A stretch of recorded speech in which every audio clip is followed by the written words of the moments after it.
Halo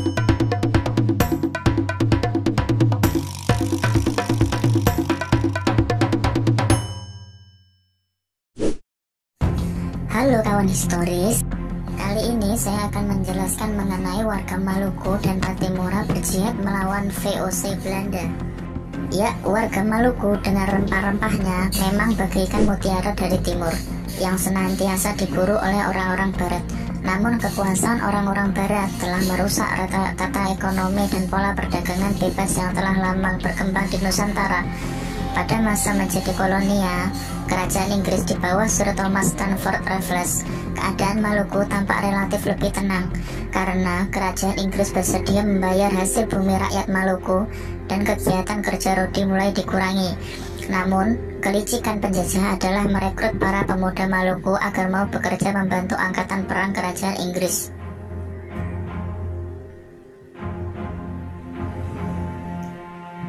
Pada masa pemerintahan kolonial Hindia Belanda, keadaan kembali berubah.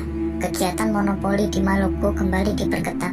Dengan demikian, beban umat Islam semakin berat, sebab selain penyerahan wajib, masih juga harus dikenai wajib kerja paksa, penyerahan ikan asin, dendeng, dan kopi.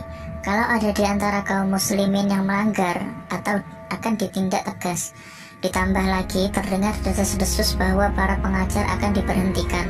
Untuk penghematan, para pemuda akan dikumpulkan untuk dijadikan tentara di luar Maluku. Ditambah dengan sikap arogan Residen Saparua. Hal ini sangat mengecewakan umat Islam di wilayah Maluku. Menanggapi kondisi yang demikian, para tokoh dan pemuda Islam Maluku melakukan serangkaian pertemuan rahasia. Di antaranya ialah diadakan di Pulau Haruku, pulau yang dihuni oleh mayoritas orang-orang Islam. Selanjutnya, pada tanggal 14 Mei 1817 Masehi, di Pulau Saparua, pulau yang dihuni mayoritas orang-orang Kristen, kembali diadakan pertemuan di sebuah tempat yang sering disebut dengan hutan kayu putih. Dalam berbagai pertemuan itu disimpulkan bahwa umat Islam di Maluku tidak ingin membiarkan penjajahan di bawah keserakahan dan kekejaman Belanda. Oleh karena itu, perlu mengadakan perlawanan untuk menentang kebijakan Belanda.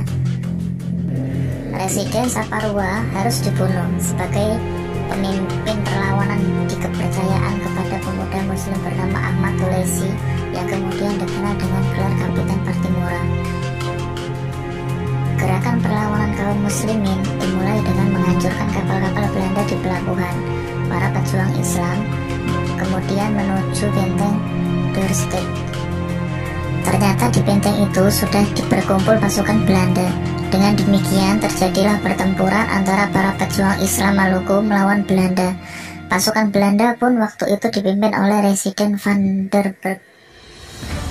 Singkat cerita, Residen dapat dibunuh dan benteng Dorstad dapat dikuasai. Jatuhnya benteng itu menambah semangat juang para pemuda Islam Maluku untuk terus berjuang melawan Belanda. Pasukan Belanda kemudian mendatangkan bantuan dari Ambon. Datanglah 300 tentara yang dipimpin oleh Mayor Bedges. Pasukan ini dikawal oleh dua kapal perang, yakni kapal Nassau dan Everston. Namun, bantuan ini dapat digagalkan oleh pasukan Islam. Bahkan, Mayor Bedges berhasil dibunuh. Dan lagi-lagi, kemenangan ini semakin menggelorakan perjuangan para pejuang Islam di berbagai tempat seperti Saram, Itu, Haruku, dan Larige. Selanjutnya, Kapten Ahmad Tulesi memusatkan perhatian untuk penyerang benteng Zeelandia di Pulau Haruku. Melihat gelagatnya itu, maka pasukan Belanda di benteng ini diperkuat di bawah Komandan Groot. Patroli juga terus diperketat, oleh karena itu Kapten Ahmad tidak berhasil menembus benteng Zeelandia. Dengan kondisi yang demikian itu, Kapten Ahmad Tulesi memerintahkan pasukannya meloloskan diri dan meninggalkan tempat pertahanannya. Dengan demikian, benteng Dorstad berhasil dikuasai oleh pasukan Belanda kembali. Kapten Patimura dan pengikutnya terus melawan dengan gerilya. Namun, pasukan Belanda belum puas sebelum dapat menangkap puncak pimpinan pasukan Islam, yaitu Kapten Ahmad Tulesi.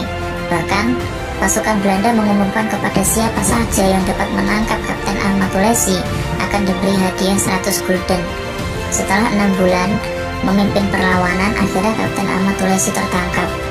tepat pada tanggal 16 Desember 1817, Kapten Ahmad Tulasi dihukum gantung di alun-alun kota Ambon. Semoga Allah merahmatinya. Oke, cukup sekian penjelasan dari saya.